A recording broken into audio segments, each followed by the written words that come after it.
7వ మాట లూకా సువార్త 23వ అధ్యాయం 46వ వచనంలో, తండ్రి నీ చేతికి నా ఆత్మను అప్పగించుకొనుచున్నానని బిగ్గరగా కేక వేసి తన ప్రాణము విడిచాడు. ఆఖరి మాట అన్నీ నెరవేర్చాడు. అన్నీ ఈ 7 మాటలు చాలా ఏమంటారు, చాలా బంగారం కంటే విలువైన, ముత్యము కంటే విలువైన, చాలా మన జీవితానికి ఆధ్యాత్మికమైన అటువంటి విషయాలు ఇవి. అందుకే ఇవి గుర్తుంచుకోవాల్సిన, అందుకే వీటిని ఒక్క నుంచి కదా చెప్పబడుతున్నాయి, ప్రకటించబడుతున్నాయి. అంటే ఎందుకు ఇవంటే మనం కూడా వాటిని నేర్చుకోవాలి. తండ్రి తన ప్రాణాన్ని ఎవరికి అప్పగించాడు?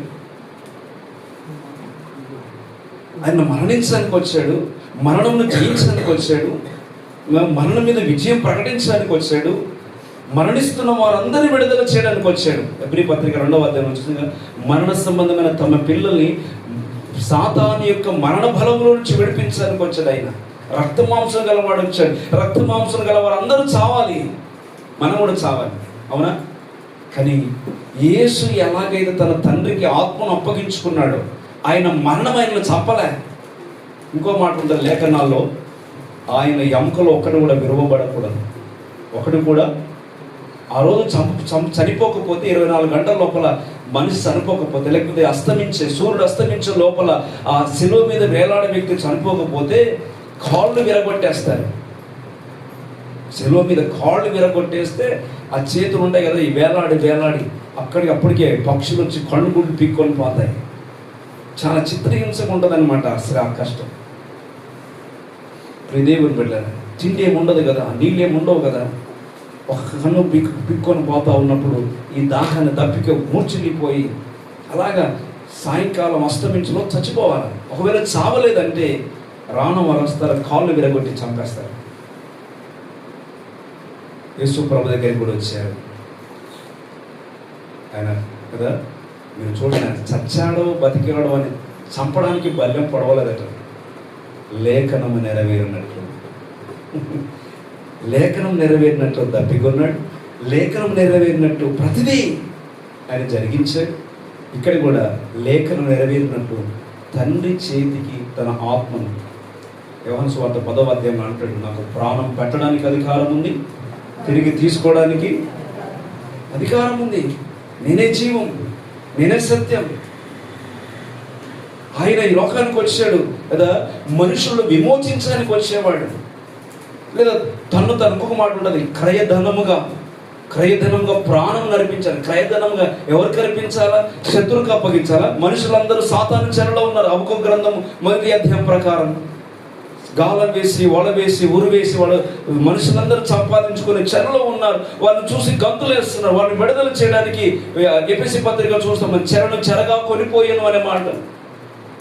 వారిని విడిపించిన కొరకు ఆయన క్రయధనము చెల్లించాడు. ఎవరికి చెల్లించాడంటే తండ్రికి తన ప్రాణాన్ని అప్పగించుకున్నాడు. క్రయధనం, వీరి మీద రుణముగా ఉన్న వాన్నిటి కొరకు ఆయన సమాప్తి చేసి, వీరిని శిక్షించొద్దు, వీరికి ఉన్న వెల నేను చెల్లిస్తున్నాను అని తన ప్రాణాన్ని అప్పగించుకున్నాడు. తండ్రికి క్రయధనము చెల్లించాడు. అందుకే తప్పు చేసినా బయటపడుతున్నాం అనే రోజు. ఎందుకు తెలుసా? మన కొరకు ఆయన రుణం చెల్లించాడు. మన కొరకు ఏం చేశాడు? ఈరోజు తప్పు చేసావా, ఇవన్నీ కొరకు ఆయన సిలువలో రుణం చెల్లించాడు. నీ కొరకు తండ్రి ఎదుట ఆయన తన ప్రక్షాళన చేశాడు, తను అప్పగించుకున్నాడు నీ కొరకు. ఒకవేళ యేసు ప్రభు కనుక తండ్రి అని అప్పగించుకోకపోతే ఈ రోజు వరకు ఎవరు తప్పలేడు ఆయన. అంతనా? అంతకుముందు యేసు ప్రభు అన్నట పలుసార్లు పట్టుకోవాలని ఎప్పుడు చూసినా ఈ మత పెద్దలు, ఈ శాస్త్రులు, పరిచయులు వీళ్ళు ఏం చేశారంట, ఎప్పుడు యేసు దొరికితే పట్టుకోవాలి. అప్పుడు మనం పట్టుకొని ఒక నింద వేసి చంపాలని ఎప్పుడు కనిపెట్టుకునే ఉన్నారట. చాలాసార్లు బైబిల్లో రాయబడి, చాలాసార్లు యేసు ప్రభువును పట్టుకోవడానికి పోయి, మీరు ఎందుకు వచ్చారంటే మేము యేసును పట్టుకోవడానికి వచ్చామంటే అంటప్పుడు వాళ్ళు పట్టుకోపోయారట యేసు ఈయనే అని. కొన్నిసార్లు అట తోమను పట్టుకోపోయారట, కొన్నిసార్లు పేతును పట్టుకోపోయారట వాళ్ళు. కొన్నిసార్లు యేసును పట్టుకోపోయి బోర్ల పడ్డారట, మూర్చిల్లిపోయారట. మూర్చిల్లి పడిపోయి యేసు వెళ్ళిపోయిన తర్వాత యేసు ఎక్కడంటే దొరకలేట. అలా చాలాసార్లు యేసును పట్టుకోలేకపోయారు, వాళ్ళు మూర్చిల్లి పడిపోయారు. ఎప్పుడు పట్టుకున్నారు యేసు అంటే, మీరు గెత్సేమనే తోటలో రాత్రి వచ్చిన తర్వాత మీరు ఎవరిని వెతుకుతున్నారంటే మేము నజరేయుడైన యేసును వెతుకుతున్నాం, ఆ యేసు నేనే, నన్ను పట్టుకోండి, శిష్యులను వదిలిపెట్టండి అన్నాడు. అవునండి, వీళ్ళని వదిలిపెట్టండి, నన్ను ఆయన అప్పగించుకునే వరకు ఆయన ఎవడు పట్టుకోలేడు.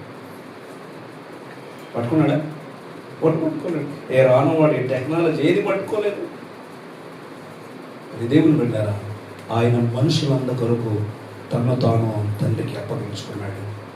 తండ్రికి అప్పగించుకొని ఆయన మనిషి కొరకు మరణం, మనిషి ఎలా చనిపోతాడు, మనిషి ఎలా సమాధి చేయబడతాడు, మనిషిని ఎలా మృతుల్లో నుంచి లేపాలి, అదొక పెద్ద ప్రణాళిక.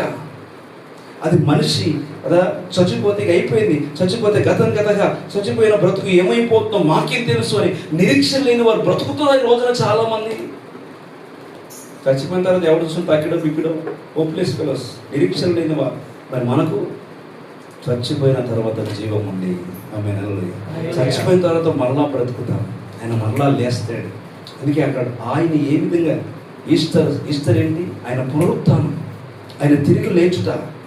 అదట సంఘానికి ఎంతో నిరీక్షణ కలిగించిందట, అదెంతో జీవాన్ని కలిగించిందట, అదెంతో ప్రకృతి లేకపోతే ఆయన పునరుత్థానము మనకు ఒక నిర్ధారణ, ఒక రుజువు కలిగించిందట. అదే వెళ్ళారా, ఇన్ని రుజువులున్నా, ఇంత ఆయన ప్రాణాన్ని అర్పించిన ఈ రోజు వరకు కూడా ఆయన అంగీకరించకపోతే, ఈ రోజు వరకు కూడా మనల్ని మనం ఆయనకి దేవునికి అప్పగించుకోకపోతే, ఆయనే తండ్రికి అప్పగించుకున్నాడు తను తాను.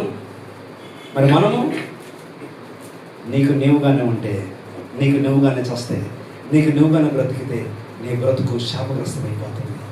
మనల్ని ఎవరికి అప్పగించుకోవాలా? మనల్ని ఎవరు డెడికేట్ చేసుకోవాలా? దేవునికి. మన హృదయంలో ఎవరు నివసించాలా? దేవుడు నివసించాలి.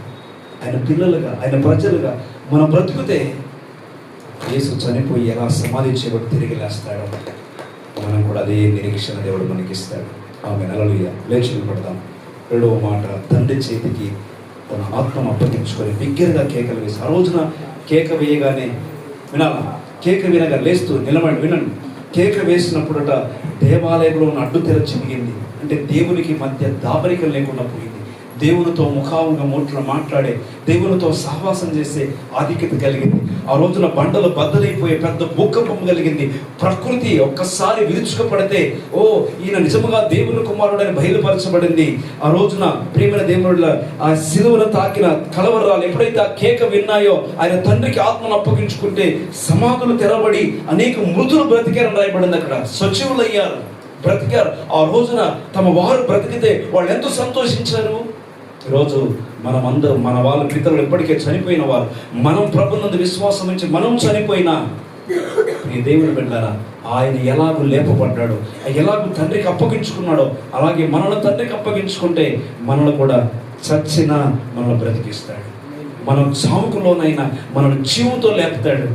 దేవుడు ఆ నిరీక్షణ, ఆ విశ్వాసం దేవుడు ఈ మాటతో సర్వ క్రైస్తవ లోకానికి దేవుడు అందించాడు. ఆ విశ్వాసంతో, ఆ నిరీక్షణతో ముందుకు వెళ్దాం. అందరూ కూడా ప్రార్థన చేసుకుందాం.